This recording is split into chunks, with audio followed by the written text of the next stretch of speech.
in April nezuro ranga riri zuva reIndependence Day, asi independence yacho yakakatyamadza vanhu nenyaya yesituation yepaitirwa independence yacho.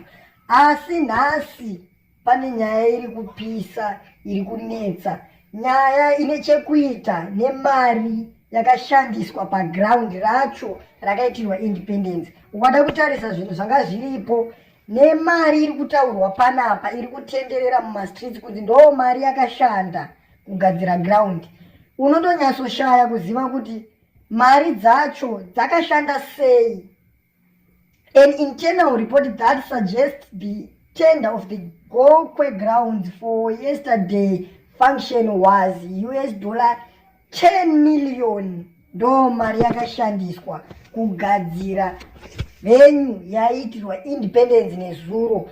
Asi ukada kutarisa zvinhu zvanga zviri papo paitoita kunge pakashandiswa 1000 US chaiyo, nekuti ground racho ukada kutarisa mauto edu akaswera akamira muzvimvura, bhutsu dzese dzanga dzakanyura muzvimvura, ende pacheya acho ainzi ari kugadzirwa akatogumuka zvekuti vanhu vakatopedza independence yacho vakamira.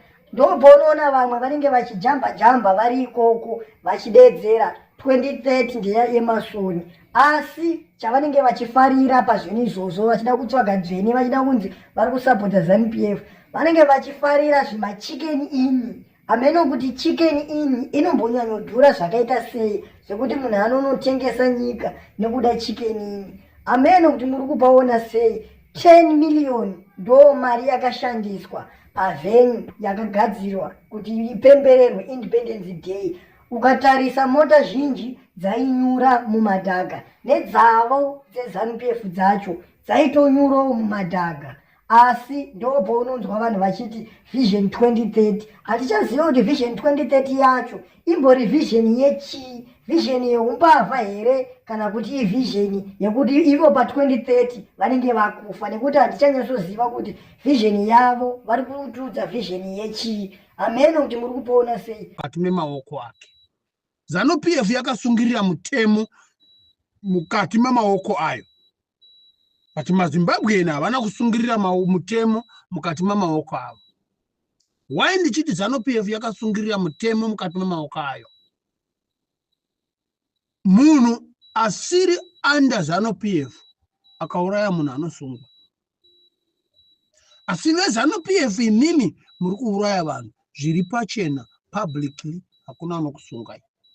Nokuti makasungirira maoko mukati makasungirira maoko enyu mumutemo, kana kuti mutemo wakasungirirwa mumaoko enyu.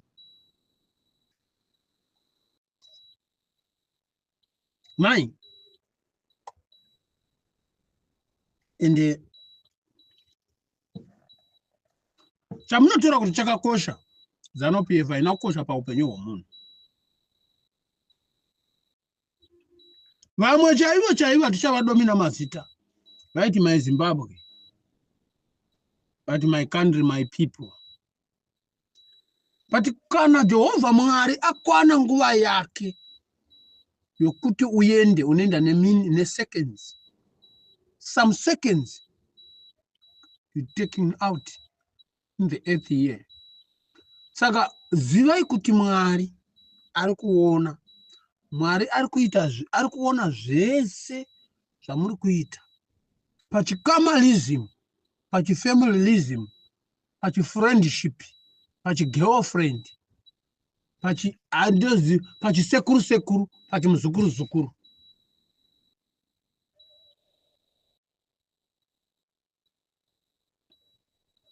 Nyika haitongwi kana kuti nyika haitungamirirwi nokutsoropodza umwe munhu. Kana ataura chakaipa chiri kuitwa nemi, chakainzira zvokugara pasi mowirirana. Because Zimbabwe musha wavana veZimbabwe. Zimbabwe inyika yevana veZimbabwe.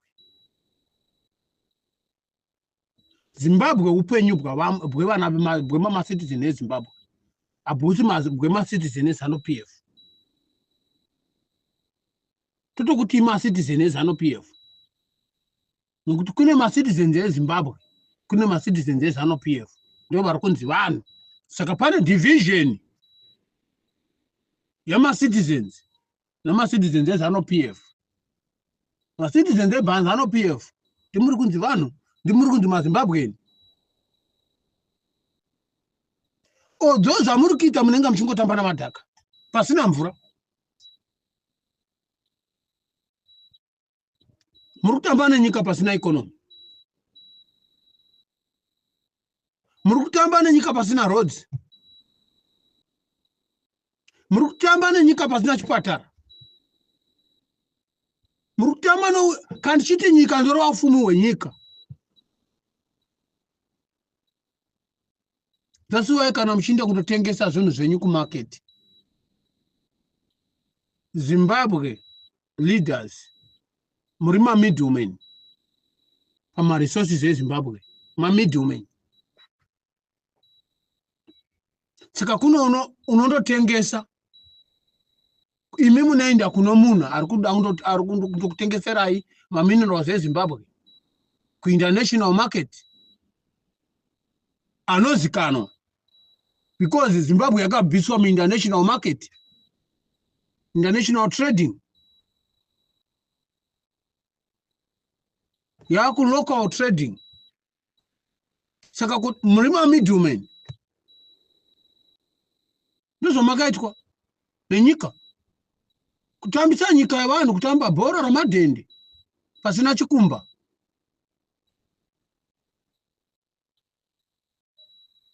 Varume chimbonatsai kufunga chaiko imimi.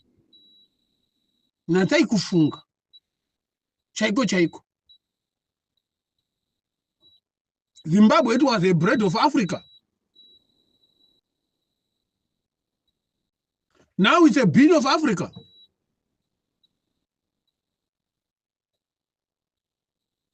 It was a good basket of economy in Africa. But now it's a useless basket of economy in Africa. Zimbabwe is rich. But my leaders, you don't have leaders. Zimbabwe. Zviri kuchemerwa navanhu izvozvo. Leader vanhu vanoteerera zvaanotaura kusvika apedza kuadresa meeting dzake kana kuti apedza kuadresa independence. Hakuna munhu anofosewa kuteerera nonsense.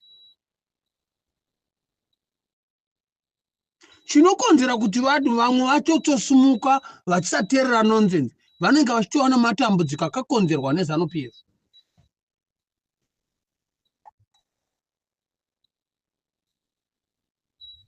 Akakonzerwa neZANU-PF. How can I listen shit? Bastard man.